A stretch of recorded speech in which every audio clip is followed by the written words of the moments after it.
My name is Mike Preisner. I joined the Army, left for basic training on my 18th birthday in June of 2001. I was assigned to the 10th Mountain Division, and in March of 2003, I was attached to the 173rd Airborne Brigade and deployed to northern Iraq. So when I first joined the Army, we were told that racism no longer existed in the military.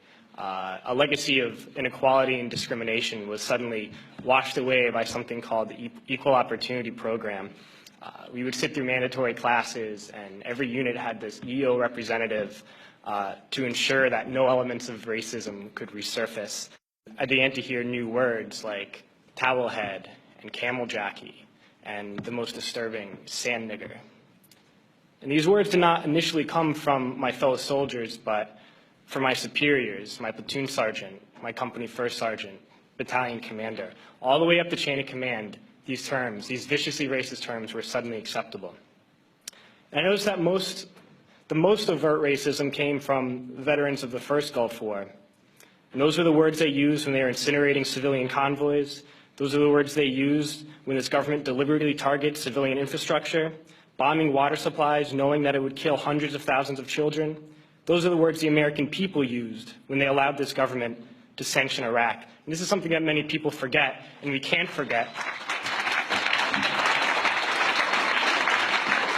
is that we've just learned that we've killed over 1 million Iraqis since this invasion, but we already killed 1 million Iraqis in the 90s through sanctions and bombings prior to this invasion. So the number truly is much higher. But when I got to Iraq in 2003, I learned a new word, and that word was Haji. Haji was the enemy. Haji was every Iraqi. He was not a person, a father, a teacher, or a worker. And it's important, we've heard this word a lot during Winter Soldier, but it's important to understand where this word came from. And to Muslims, the most important thing is to take a pilgrimage to Mecca. It's the Hajj. And someone who has taken this pilgrimage is a Haji.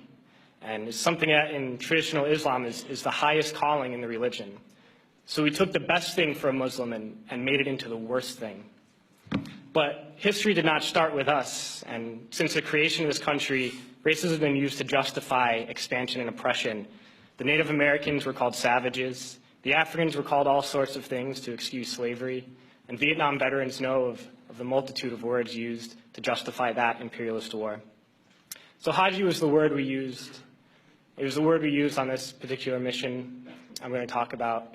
And we've heard a lot about different raids and kicking down the doors of people's houses and ransacking their houses.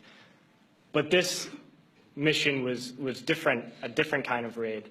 I never got any explanation for these orders. We were only told that this group of houses, 5 or 6 houses, were now property of the U.S. military, and we had to go in and make those families leave those houses. So we went to these houses and informed the families that those homes were no longer their homes. We provided them no alternative, nowhere to go, no compensation. And they were very confused and very scared and did not know what to do and would not leave. So we had to remove them from those houses. One family in particular, a woman with 2 small girls, a very elderly man and 2 middle-aged men. We dragged them from their houses and threw them onto the street and arrested the men because they refused to leave, arrested the old man, and sent them off to prison. And at that time, I didn't know what happened to people when we tied their hands behind their back and put a sandbag on their head. But unfortunately, a few months later, I had to find out. We were short interrogators, so I was assigned to work as an interrogator. And I oversaw and participated in hundreds of interrogations. One in particular I'm going to share with you. It was a moment for me that really showed me the nature of this occupation. This particular detainee, when I was sent to interrogate him, he was stripped down to his underwear, hands behind his back, and sandbag on his head.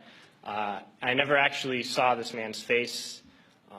My job was to take this metal folding chair and just smash it against the wall next to his head. He was faced against the wall with his nose touching the wall, while a fellow soldier screamed the same question over and over again. No matter what his answer, my job was to slam the chair against his wall. We did this until basically we got tired, and I was told to make sure he stood against the wall for however long, and I was guarding this prisoner, and my job was to make sure he kept standing up, but something was wrong with his leg. He was injured, and he kept falling to the ground. And the sergeant in charge would come and tell me to get him up off his feet. So I'd have to pick him up and put him against the wall. And he kept going down. I just have to keep pulling him up and putting him against the wall. And my sergeant came along, and he was upset with me for not, continue to stand. He picked him up and slammed him against the wall several times. And then he left, and when the man went down on the ground again, I noticed blood pouring down from under the sandbag. And so I let him sit, and when I noticed my sergeant coming again, I would tell him quickly to stand up. And I realized that I was supposed to be guarding my unit from this detainee, and at that point I realized I was guarding the detainee from my unit. And I tried hard to be proud of my service, but all I could feel was shame. And racism could no longer mask the reality of the occupation. These were people, these were human beings. I've since been plagued by guilt anytime I see an elderly man, like the one who couldn't walk, who we rolled onto his stretcher and told the Iraqi police to take him away. I feel guilt anytime I see a mother with her children, like the one who cried hysterically and screamed that we were worse than Saddam as we forced her from her home. I feel guilt anytime I see a young girl, like the one I grabbed by the arm and dragged into the street. We were told we were fighting terrorists. The real terrorist was me, and the real terrorism is this occupation. Racism within the military has long been an important tool to justify the destruction and occupation of another country. It has long been used to justify the killing, subjugation, and torture of another people. Racism is a vital weapon employed by this government. It is a more important weapon than a rifle, a tank, a bomber, or a battleship. It is more destructive than an artillery shell, or a bunker buster, or a Tomahawk missile. While all those weapons are created and owned by this government, they are harmless without people willing to use them. Those who send us to war do not have to pull a trigger or lob a mortar round. They do not have to fight the war, they merely have to sell the war. They need a public who is willing to send their soldiers into harm's way. They need soldiers who are willing to kill and be killed without question. They can spend millions on a single bomb, but that bomb only becomes a weapon when the ranks in the military are willing to follow orders to use it. They can send every last soldier anywhere on earth, but there will only be a war if soldiers are willing to fight. And the ruling class, the billionaires who profit from human suffering, who care only about expanding their wealth, controlling the world economy, understand that their power lies only in their ability to convince us that war, oppression, and exploitation is in our interest. They understand that their wealth is dependent on their ability to convince the working class to die to control the market of another country. And convincing us to kill and die is based on their ability to make us think that we are somehow superior. Soldiers, sailors, Marines, airmen have nothing to gain from this occupation. The vast majority of people living in the U.S. have nothing to gain from this occupation. In fact, not only do we have nothing to gain, but we suffer more because of it. We lose limbs, endure trauma, and give our lives. Our families have to watch flag-draped coffins lowered into the earth.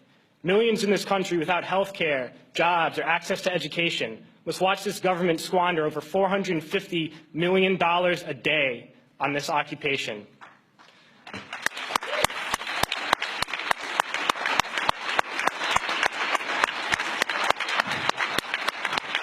Poor and working people in this country are sent to kill poor and working people in another country to make the rich richer. And without racism, soldiers would realize that they have more in common with the Iraqi people than they do with the billionaires who send us to war.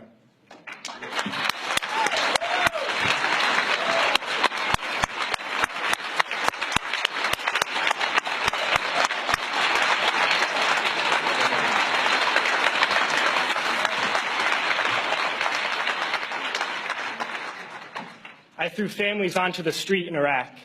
only to come home and find families thrown onto the street in this country, in this tragic and unnecessary foreclosure crisis.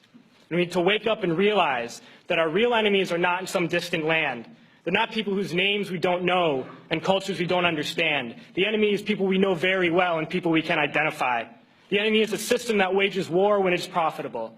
The enemy is the CEOs who lay us off from our jobs when it's profitable. It's the insurance companies who deny us health care when it's profitable. It's the banks who take away our homes when it's profitable. Our enemy is not 5,000 miles away. They are right here at home. And if we organize and fight with our sisters and brothers, we can stop this war, we can stop this government, and we can create a better world.